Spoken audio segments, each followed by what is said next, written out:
They fear the systems and the processes. They feel like it's going to take away the autonomy, like some of the very reasons that they've started their own business. They may say things like, I don't want someone to tell me when I should and shouldn't be doing things. I don't want to do something the same way every time. When in fact, putting different guardrails, or let's even call them training wheels, in place, the opposite happens. So I'm going to use the analogy of a model week because this is something very common that we work on with advisors. If you're like me, that always made kind of the hair go back on the back of my neck, like that full structure really freaked me out. So instead, I implemented partial model week. So I know that in the morning is when I am my best thinker. My best outside thinking happens in the morning hours.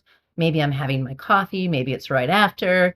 For me, I block that time in my calendar first thing in the morning because that's when I know my energy matches the work that needs to be done. If I don't do that, what happens is something else can slip on my schedule during that time. And then it gets pushed down. And then it's, whatever time, call it 5 o'clock at night. And I'm not in my strategic thinking space anymore. I'm in my how do I close down for the day and pivot to my family or time of day. So for me, that provided me more productive structure, right? By putting it on my calendar. The key thing when you put these things on your calendar is being disciplined to them. So you may block a time for your team meeting. You might block strategic thinking time.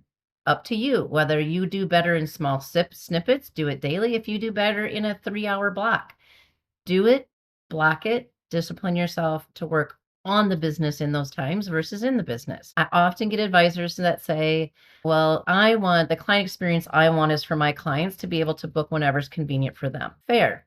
So let's peel that back. In that scenario, who is running your business? Are you running your business or are your clients running your business? So what is that middle ground that is satisfying to both sides, right? It might be I take meetings on Tuesday, Wednesday, and Thursday, and you might have specific time blocks on those days. So you still have flexibility for your clients. These are the 3 days that I take appointments, and these are the times I take appointments. And at the same time, so you're still giving them a choice because trust me, their dentist doesn't say you can come at 10 a.m. on Saturdays typically, right? They have business parameters because they are running their business. And then those parameters of when your appointments are also create efficiencies for you because now you're in appointment mode. That's the rhythm that you're in that day. It's not, oh, I'm in business planning mode. Now I got to jump over to a client meeting. Now I have to jump over to compliance. Now I'm going to jump over to financials. You see how your energy can really just tune in and be a better experience for your clients because you're putting those guardrails on. Structure does provide you more freedom. You just have to reframe your mind. You do not have to block out every minute of your day. For me, that's unrealistic. For others, it's perfect. Find what your perfect medium is of flexibility and structure, and you will find more freedom.